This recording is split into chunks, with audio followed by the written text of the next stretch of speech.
கர்த்தருடைய வார்த்தையினால் வானங்களும் வாயின் சுவாசத்தினால் அவைகளின் சர்வசேனையும் உண்டாக்கப்பட்டது.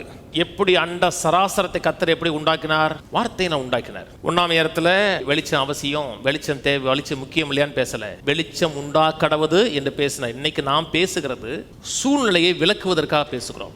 இது அப்படி நடந்துருச்சு, அது எப்படி நடந்துருச்சு, இது இப்படி நடந்துருச்சு, அதுதான் பேசுகிறோமே தவிர உன்னை உருவாக்குவதற்காக நம்ம பேசுறதே கிடையாது.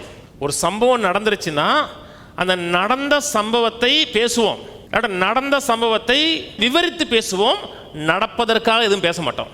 அப்புறம் ஜெபிப்போம், என் குடும்பத்தை ஆசீர்வதிங்க ஆண்டவரே, என் குடும்பத்தில் சமாதானம் உண்டாகட்டும் ஆண்டவரேன்னு சொல்லிட்டு அப்புறம் எதை நடந்திருக்கிறதோ அதை அப்படியே கணவன் மனைவிட்ட விவரித்து பேசுவாங்க. நடந்துச்சு என்ன தெரியுமா? ஆமாங்க, இப்படி நடந்ததே பேசுவோமே தவிர உருவாக்க மாட்டோம்.